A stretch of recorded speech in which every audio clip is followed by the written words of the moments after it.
Thank you, Stephen. Actually, about 2 weeks ago, I was watching SBS and Alvin Toffler's Future Shock documentary came on. And that was made in 1971. And I thought, gee, were there that many changes that really created those ideas way back then, given the extent of change we've had since? I mean, and what he talks about is agricultural moving to industrial and post-industrial society. Post-industrial society is that where the amount of people doing physical labour are no longer the majority of the workforce, and the service industries come to the fore. But this book discusses the ideas of when change comes too fast and in too short a period of time, that people become overwhelmed, they become stressed and disoriented, to the point that, for example, in Sydney, I think you and Australians generally, many of them, particularly the older Australians, have this sense of a loss of even national identity, and with the concerns of immigration and population and things of that nature. You know, we've got huge population growth across the planet. We've got the mass migration of people from rural to urban environments and the growth of cities. And then, of course, we've got the internet. Over the last 13 years, well, actually it's now 16 years, is incredible transformation of everything we know about. And on top of that, there's going to be a fourth transformation, and this is going to have every bit as big an impact on our lives as has the internet. And this is the convergence of three technologies: autonomous cars, electrification of vehicles, and the ride-sharing movement, which is going to see the end within 10 years in cities for sure of the ideas of car ownership as we know it today. And so this has amazing implications for our cities, and we as architects have to think about these things ahead. We were talking about autonomous vehicles in meetings 3 years ago with people like Urban Growth, and we'd have comments such as, not in my lifetime. This is going to be a massive and fast transformation. So I'm going to talk today about AJ+C's Urbanbackyard Research Project in the context of a strategic framework, because as architects, we sort of work at the pointy end, you might say, and so we don't necessarily have a great influence on these strategic issues, which are key. And I think we have to think about these things. In particular, the focus of this talk is going to sort of merge the ideas of the loss of natural habitat and the way families operate, with particular reference to young children and how that becomes a foundation for future societies, and how those two things work together. And to start off, I'll just talk about the future of housing in Sydney. We have, at 1.7%, the fastest growing population percentage-wise on Earth. We have probably one of the most urbanised cities on Earth, believe it or not. 90% of our people live in towns and cities. This issue of population growth is a key discussion every day in our papers as we speak. There is no population policy in this country. It's been discussed for 30 years. In 2015, there was an intergenerational report that sought to discuss the issue of sustainable population growth. The outcome of that was that there is still no population policy. The reason for that is that economic growth is driving all strategic decision making from the federal government down. The three drivers of economic growth are the three Ps: population, participation, and productivity. Participation being employment. We've had 26 years of economic growth, and I would put much of the success, and governments, the first government that doesn't deliver a year of economic growth is going to suffer. And population growth is what's driving it. And that's why the government says in the intergenerational report, we need to not restrict population, we just need to know how to react to that. So in Sydney itself, We've grown 38%. We're now approaching, in 2018, 5 million people, and we're going to be 20 years hence up at 6.3 million. That's going to mean 35,000, 36,000 new dwellings every year. Some people have spoken to me today about the market slowing down and that sort of thing. For architects, there may be lulls, but there will be work for the next 20 years for us all. That's the good news, I suppose. But how are we going to manage this process? You see, Sydney as full was seminal. In some of the projects I work on, we work with lobbyists such as Crosby Textor in delivering planning proposals for CBD and urban areas. And they were tapped in. When this headline came out, "We're full," that was a major, they came back and reported back to our development clients, we have a major problem with this planning proposal because the politics has changed. And you're seeing that now with Gladys Berejiklian. We saw the medium density housing code, the halt on that. And so the politics has changed. For me, I live in the Northern Beaches. Dick Smith lives up in Terry Hills on 5 acres of farm in a beautiful place near the bushland. Bronwyn Bishop was thinking of running for election again, I think it was. It was in the McKellar by-election. But the bottom line, he was calling for McKellar to stop the growth of our place. That's meant to be his representation of Avalon Beach in the future. And he's saying what we want is our children to be able to grow up in a backyard on a quarter-acre block and not be battery reared. We want them to be able to climb a tree, build a cubby and play cricket on the lawn. And so, in a sense, that sort of was interested me. I grew up here in Kookman. That was a fantastic place to grow up, I've got to tell you. As a kid, I would walk to primary school. There was no fears for my safety. I would walk up to the shops. To the butcher shop was not far away, maybe 400 metres away. The greengrocer, the Italian greengrocer. The doctor was upstairs where we went to. I'd get my little freckles for threepence a packet or whatever it was, freckles, chocolate freckles. As I got older, I rode my push bike to Manly Boys High School, and then I'd go and study over the hill 3 kilometres away on my bike to DY Library. In essence, it was a great village place, and there were the beaches and the parks.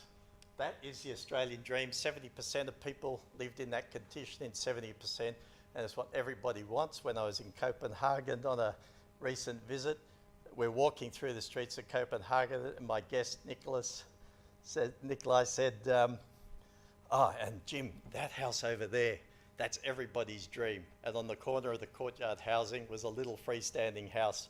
And he said, "That's what we would all love," right?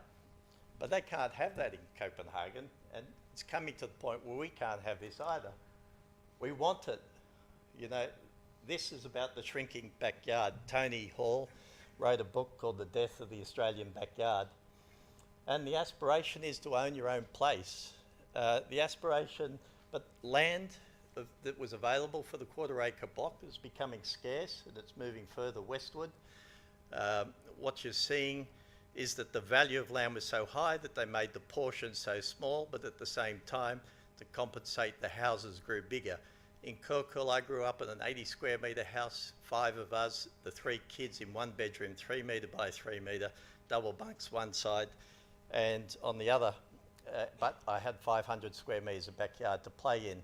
So when we talk about family-friendly housing and large apartment sizes, actually maybe the apartments don't need to be so large if you have a place to get out of the house, right? So that has some implications.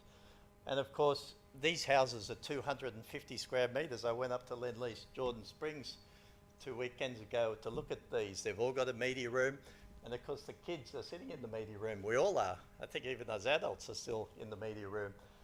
To pay for that and the mortgage, we're working longer hours. ABS figures tell you that we're working up to 17 hours a week longer over the last 20 years, and the commutes are getting longer and longer. These places are car-based places. They're not places designed for transit, and so congestion becomes the driver of a lot of the Sydney's full resentment is about the fact that our roads are full. that seems to be, in some ways, the primary driver of that, as well as building height. So if you start to look at some of the data on this, you can see that 2006, families with children living in apartments, 19%. 2016, nearly 25%. You can see the growth through the grey. Conversely, the lone person numbers, which is what has always driven the one-bedroom market, is slowly dropping. So this is the trend that's happening. What you've got is here household compositions. In 2016, 28% of people in apartments this is families with children and one-parent families. Gives you the 28%. And it's projected by McCrindle's in their Sydney Lifestyle Study for Urban Task Force to increase to 32%. And so when you look here, this is also from McCrindle's Lifestyle Study, you'll see that the number of, in 2006, people living in separate houses, it's saying 62%. As a percentage of the population, projected to drop down to only 25% of the population. And conversely, in apartments, you've got the reverse happening, so that 50% of us is projected to be living in an apartment in 2057. So there's a Copenhagen duo of Sophie Willems and Joanne Round, who run a urban design practice doing similar work to RAS, actually, in Copenhagen, working with community engagement and public open space. And they were giving a talk at our office, and I gave them a lift home to their backpacker at Collaroy, and they ended up staying on and off for the next 2 weeks with their whole family and their little kids. And we were talking about the way they lived in their place. Sophie is a Belgium girl. She grew up in the suburbs, and she said, I always imagined that I would, once the kids got to a certain age, have to move back and find a suburban house outside of Copenhagen. And she said, actually, I don't need to do that. The kids, they come home from school and they go down into this garden and they play with all their friends down there, and I don't have to worry about them.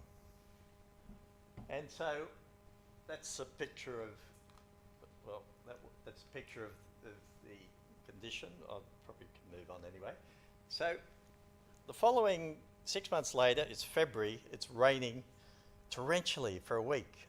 I don't know, 2016, it was a horrible Christmas break we had that year. And so I started to look on YouTube. I started to just think about things, and one of the things was what the girls had said. And I looked up, I thought, have a look where they live. So I looked at their address, and I saw this amazing Norborough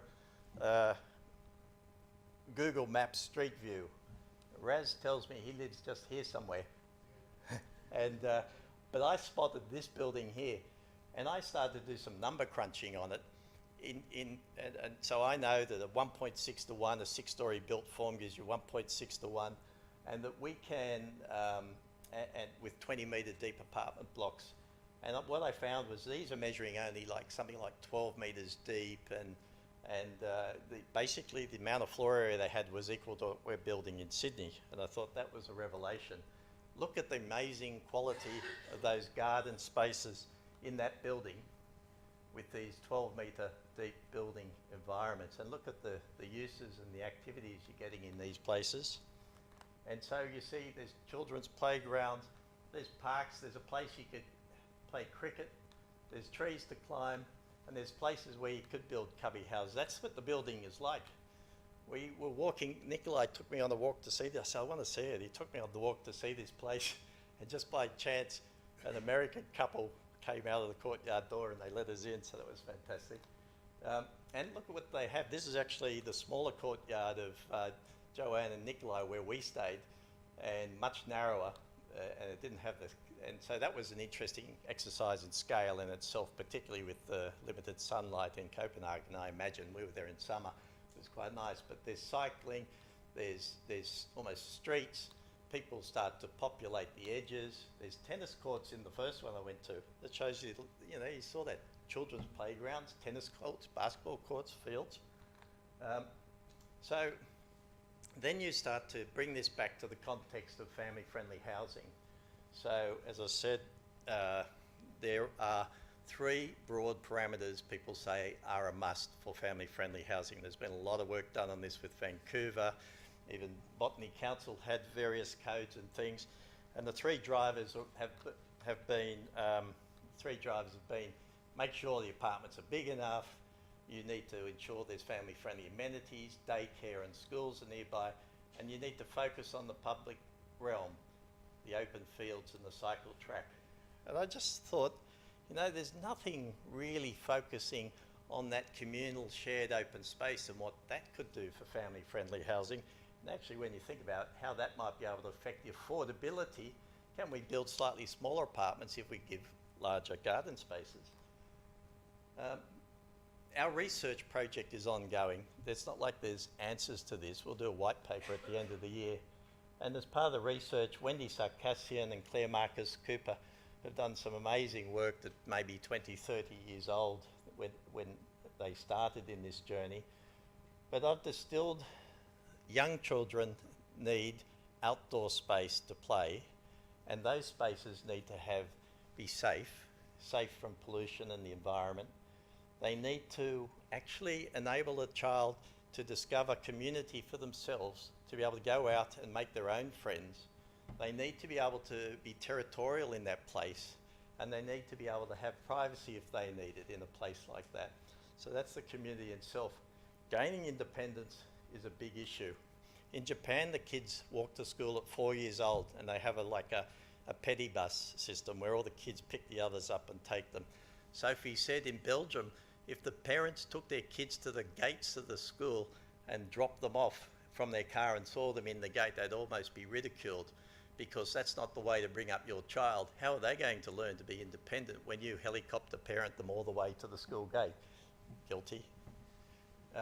Nature play, creativity, learning about the ecosystems, and just not having play equipment. In some ways, play equipment is sort of, it'd be nice if we could develop our playgrounds in a way that the play equipment was absolutely minimal and that we could have creative outdoor play. So that's our research project. The Australian Dream is based on the notion of the suburban quarter-acre block with a private garden as an ideal place for younger children to live, grow and play. As city centres densify, urban dwellers are reluctant to trade off lifestyle advantages in a city living when children come into the family. Can we provide a place in high density environments that can deliver those aspects of the quarter-acre block and the Australian Dream? This was interesting, this picture. I don't know, seniors living team in our office said, Jim, we're sick of you talking about children.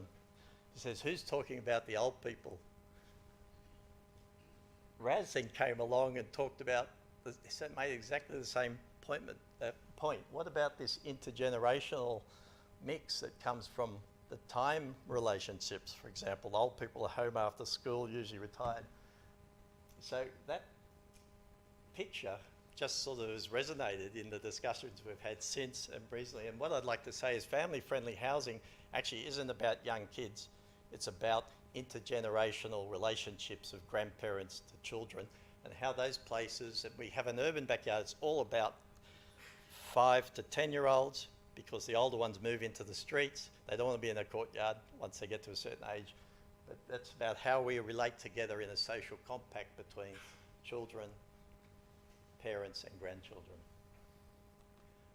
Now, I want to frame this, take you back now to a broader strategic context of this population growth issue and how we are meant to be dealing with this. The government said, we're not going to control the population, we're going to deal with it. And now that we've got the Sydney Metropolitan, the Greater Sydney Commission with its 3 cities metropolis policy. And the idea is that the city is more than just the harbour city. The Western Sydney Parkland City is where all the open spaces and where all this population is going to substantially grow in this area with the new aerotropolis. Now, a key part of this strategy and for livability and amenity for future populations is about our natural ecosystems and the retention of them. We've lost so much through the green belt over the years being eroded. And here in the green grid, well, firstly, on the right-hand side, you see there's a lot more of that green grid. That's the Eora country. That's far more picturesque on those sandstone outcrops. That's saltwater country. And on the left, you have the Durroog country. These two peoples actually didn't get on that well, from my readings, at least reading Dennis Foley's book in Repossession of Our Spirit, who Dennis Foley comes from Eora lands, Guy Marigal. But the interesting thing is this is shale country, this is freshwater country, but look at the great loss of ecosystems that have existed, have come through there purely from agricultural pursuits and that sort of thing. I think in 1990, all of that Durroog country is actually substantially covered by Cumberland Plain woodland. Forest red gums, spotted gums, ironbarks, and in this place. And then there's all sorts of sub-ecosystems. 1990, it was declared endangered ecosystem. In 2015, that was upgraded to critically endangered ecosystem. The three causes: weed invasion, land clearing, housing development. Now, that's 2 weekends ago, driving out through the west, just looking through this country. This is actually a Stockland's website, Stockland site. It's actually agriculturally cleared land. It's not as drastic as it looks there. It's not as though they came in and took some pure bushland and clear-felled it. But what they did do, they removed every tree from the site that was agricultural land. And then there's thousands of cubic metres of fill brought into these land cleared projects typically. But you can see this, I think, is an urban condition that's threatening the whole of the character of the Western cities, parklands, Western parkland city. And in some ways I was really appalled. In 1975, probably one of my gurus, Gough Whitlam had the first ever Minister for Cities, Tom Uren. And after Gough went, it didn't take long for Malcolm Fraser to get rid of that component after the new election when Malcolm came in. And it wasn't until Tony Abbott was ejected and Malcolm Turnbull came in, we said we'd have a new Minister for Cities. That was great cause for hope. I think the first Minister for Cities had some adventure in an Asian city that led to him being sacked. And then Angus Taylor came in, and in his first press release, he said that the West had been underdone. It was about time to change that with more land release. This is the Minister for Cities. You see, so whilst we at this level are understanding the dangers of land release and sprawl, car-based systems, he's a National Party MP. He didn't ever grow up in a city, a true city. And he's advocating more land release as the way to solve the housing problem and the affordability problems. So what I want to do now in the context of our research project is let's go to Western Sydney. Let's go to that parkland city. And I've taken a place which has nothing to do with any of the work we're doing, which just came from looking at this area and noticing a few conditions that were interesting. Let's say we were able to rethink the way we would be able to deliver housing for this massive population growth in the future in the Western parkland city. And let's say we could do it in a way where we didn't lose one more acre of land to land release, or that there would be not one more greenfield site allocated to housing, so that all these populations could live in places that ultimately are not so car-based, or they would have a choice to do that, but in a way that all of this resource that we've lost, 6% left now, hardly anything there, is not going to get any worse than it does today. So if you look at the way they live in eastern Sydney, on the right, look at the apartment blocks, and on the left, the separate house. People are living substantially 250,000 dwelling structures in the eastern suburbs, but on the western Sydney, you see we're still in separate house type space. So this here is the St Mary's Australian Defence Industries site as it's going to be delivered over the next few years, and has started to be delivered. In this, Lend-Lease has actually given 900 hectares of land, and in exchange for that they've been able to develop some land. And this is not an anti-Lend-Lease thing. This started in 1990 when John Howard was selling off defence lands, including projects I worked on in Dubbo, where for $2 million he could have kept this amazing 33 hectare site for an agricultural hothouse. And again, the same here, St Mary's, the government imperative was to get the assets to the Department of Defence in the 1990s. So there's been an agreement with Lend-Lease in place for maybe 30 years to deliver these projects. So how are we going to stop these things? You can't. How are we going to work with them? Design for change is okay. We talked about that. Tom, you dealt with that. We really just have to know how we're going to work with the imperatives. But I've got a hypothetical thing here. What we want to say is, first you've got the blue, well, that was the green grid we're talking about there that comes from the Sydney Metropolitan Plan, and overlaying that is the blue grid. Now, just to go back, the green grid is the large areas of open space as linked to each other by the blue grid, which is our streams and watercourses. And the idea is that all our new cities and places will be linked by green streets to the green and the blue grid and the larger areas of regional open space. And here is quarter-acre blocks and the Australian dream. You see Penrith City in the orange dot at the bottom. And then here is Tony Hall's shrinking backyard in the form of Jordan Springs, as delivered by Lend-Lease out there. And then what you have in this same area is you have the central precinct, which is just being cleared for more as a new land release site as part of that. So you've got in this little precinct all those key issues that we're dealing with in terms of population growth and the loss of places for our communities and our families to be able to flee to, the green lungs for great populations.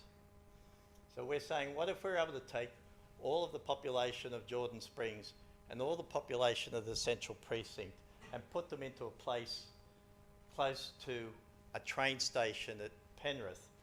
The blue area is a catchment that was determined by a fantastic website called Bike Citizens.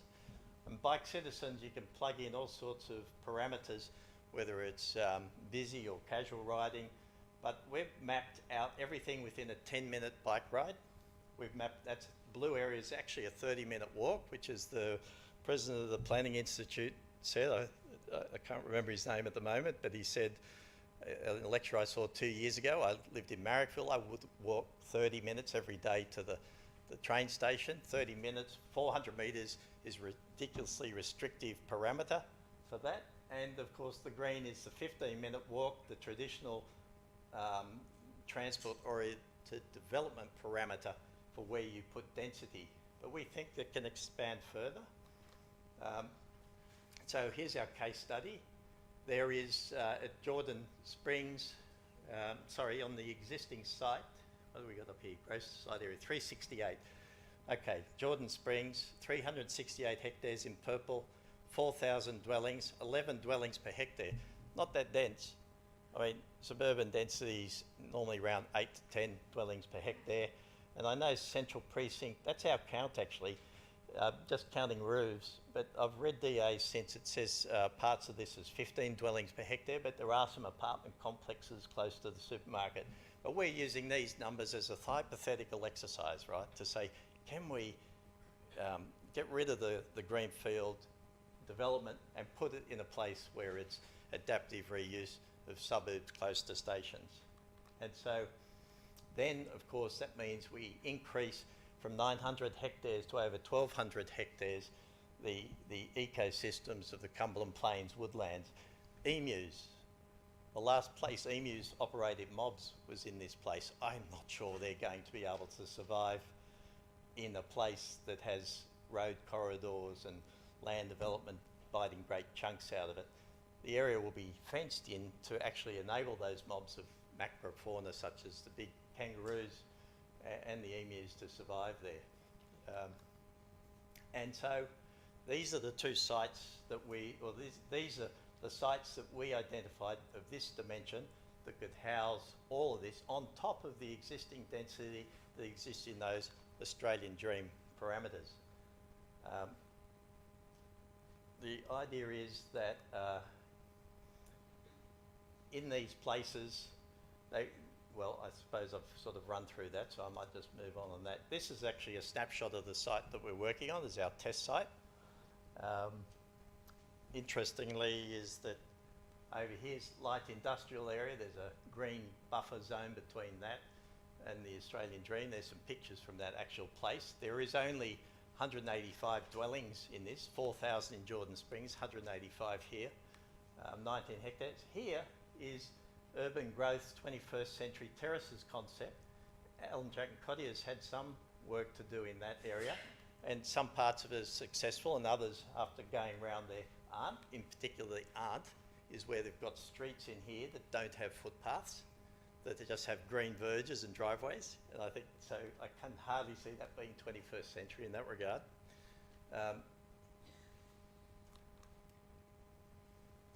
Jan Gell, Raz's old boss, had that famous statement, people first, then public domain, and only then do you think about the buildings, right?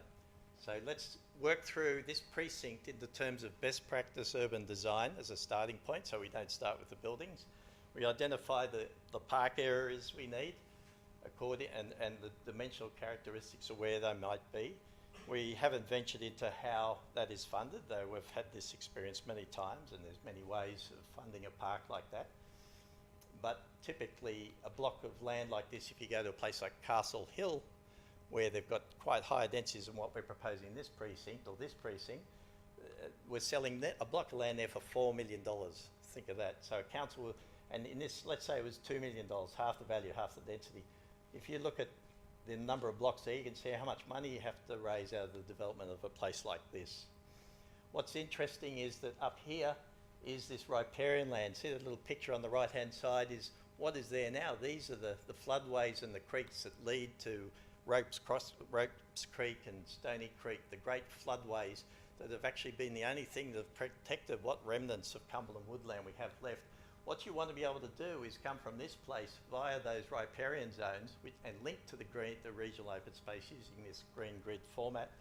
These are cul-de-sacs. Classic issues is in all of these suburban subdivisions, the cul-de-sac design which is used was a great constraint on the community of the street and on people being able to use the permeability of the street. The blocks here are like 250 to 300 metres long.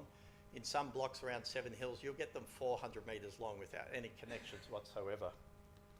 So what we say though is let's take the existing street infrastructure and perhaps use the idea of the Mayor of Bogota, Luis Enrique Peñarola, and say, why can't we make 50% of all the streets into some sort of green lanes, right, which are shared space where cars, people, the skateboarders all have equal priority, where the roads are not part of the car domain. The car might be allowed in to share that space on the terms of the people, as opposed to the people having to share the space on the terms of the car.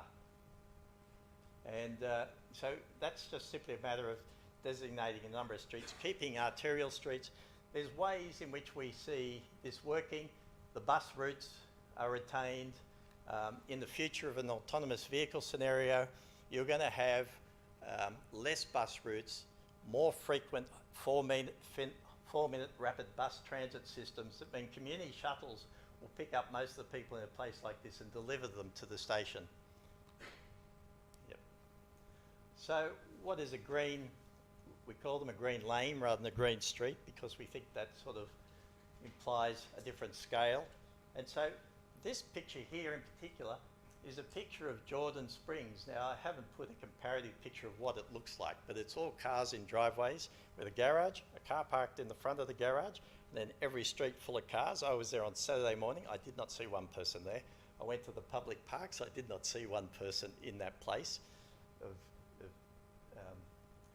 4,000 dwellings.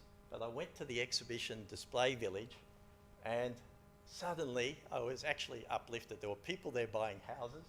I spoke to those people and about their dreams of owning their own home. So it's a real thing. And what we've got to try and do is design for people to choose to live in a place. And we know from the data that there are places all through Sydney where people choose to live car-free. It's not about imposing a planning system on them. It's showing a place and delivering places where people can choose to live in a different condition. And I quite like the way that the great old grey gum was retained. The fact that, like in the Los Angeles parklet scheme, where they're reclaiming parking spaces for public parks and community benches you have here, you have meandering profiles. Actually, and even when you look at the garages here, they're planted in front. And what garages are there are used as display villages. So it's like a little mixed-use community with little shops in the garages. And I see that in an autonomous vehicle future being the possibility for our streets. It is curb-free. That's a really important thing, to make that curb-free. Raz tells me this picture, which came from the Guardian newspaper, on an article on Velotopia on cycling, is actually in Freiburg, Germany. And it's this idea that cars can move very slowly through these spaces and very safely. This is Urban Foods Network website. Then let's deal with the permeability of the suburban context in the public domain. I might have to take 5 more minutes because the next bit than what we got, Steve. Because this is business as usual, guys. This is not anything radical. What? 5 more minutes. Yeah, I'll do it, Max. What you get here, important thing is you have in the hollow dots, you get the intersection count of streets, and then we introduce these green lanes, which are actually the difference between a street and, not a green lane, green pathways. The green pathways can remain as privately owned, publicly accessible space. Much the same, I think, as Barangaroo might be. But the thing is that then you're doubling the intersection count. So you increase that count to a ratio of something like 2 to 1 from 1 to 1. And these are parameters that you can use to understand the nature of the place and how walkable it is. So that happens. Now, let's just say and those streets, Copenhagen, with Nikolai again, you see the little kids are out there on an afternoon, Brazil. And here's one Alan Jack+Cottier delivered at Balgala. Business as usual, ADG apartment design, 20-metre deep buildings. All of that public domain can still be incorporated with this product. So that's one thing, but this is where Urbanbackyard starts to make an hypothesis. So you've got, if you look at a building system like this delivers you about 1.2, 1.3 to 1. The key thing about this is the space between buildings is linear. The space is more prone to overshadowing. The private zones, thresholds on the private part of the gardens might take 3 metres out of that 16 metres, which leaves you a 10-metre space for communal activity. But if you look at that, and of course it also has it'll have a corridor-based system which has implications for the amount of solar access, etc., that you might be able to achieve. And you get 70% of the dwellings get sun, 60% are cross-ventilated in accordance with the code. Now, let's say we were able to narrow those built plates down to those Copenhagen depths, in this case 14 metres, or we've done testing of different plans at 13.5 metres, and let's provide a multi-core solution so that in each stairwell there is only 2 apartments, 1 on each side. Every apartment becomes cross-ventilated.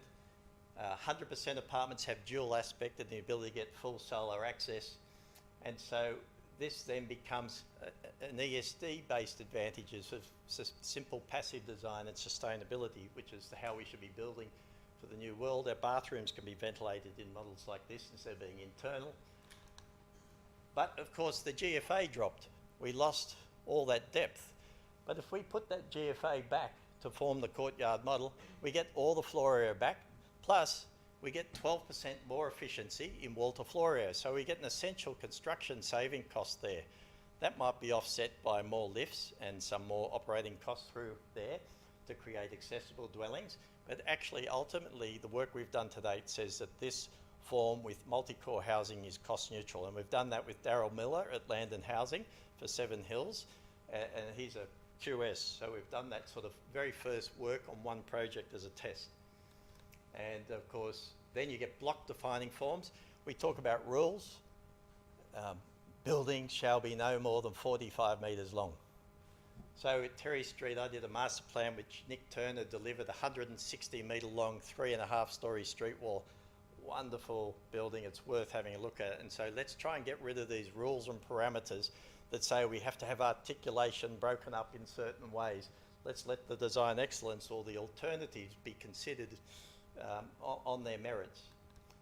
So there you have it. The garden is now the size of a 1/4 acre block in a suburban backyard, on top of the area you have for the communal open space. Now, I know from years of master planning and reviewing master plans over the years that the key mistake people make is they don't consider the land ownership patterns in their master plans, and so they become purely conceptual. Let's overlay the subdivision pattern, and let's look at the land ownership. So if this guy is going to sell his land, he can't develop it fully because he's got to share one of those green pathways that are coming through. So how do you deal, and what's the implications of that? You can see these parts of the envelope on the block are actually undevelopable envelopes. So his envelopes are becoming thinner and he actually can't achieve the same sort of yields. You have to deal with those sort of issues. Broadly speaking, this can allow you opportunities for diversity, where you can create an approach where you say height is not the devil. Actually, some people like to live up at 8 stories. You know, some people, but we need diversity of choice. We can have, as like Solomon Polizoides have, we can have sort of special loft towers on the corner. We can have townhouse product through the middle, letting the sun in, but all working within the parameters of one landowner being able to deliver here the same FSR floor area in his development as this guy here. And that makes the master plan work. On top of that, you then get the principles of the gardens, but play spaces, the intergenerational possibilities for that place. So it becomes not just about children, but about families in its most meaningful sense. And there are examples of this around the world. Berlin, backyard, there's a fantastic video of this you can see online, where this is quite a small courtyard, but a fantastic conceptual idea that's worth checking out. And then another one in particular, Lange Eng in Copenhagen. I haven't been here. I've got to go there next time, Raz. But this actually has a community dining room where 2 days in every 6 weeks you cook for, and people come home, they're busy, they go over to the communal dining house, they can grab some food and take it home. You can join the groups. Here you can see it looks like it's probably a particular day. They've got play things and everything, but that looks like a place for me that would replicate what I grew up in 1965. A place where my kids could go out, my babies could be at the kitchen threshold and finally find their way out to meet kids on the other side and play with them and make their own places, and a place they could play cricket. And so here are the principles of this. There's all sorts of ways we could deliver this. But the most important thing for me here to finish this off, we're getting right near the end, is that the autonomous vehicle, that is the shuttle that's being trialled at the Olympic site in Homebush now. That's a Navia French vehicle. This is important because in terms of Tom Rivard talking about, sorry Tom, talking about gaps, the Diardless gaps, what would be great is if these sort of sites don't need to be delivered by one of the main developers or by any developer that has the means to buy $2 million sites, buy them up, amalgamate the lands and get one architect and create a generic product. This says you can develop this without driveways every 6 metres because there's no car parking anymore because there's no car ownership. Each landowner can develop that in a small and a piecemeal way over time, and that's what's going to create rich and diverse cities.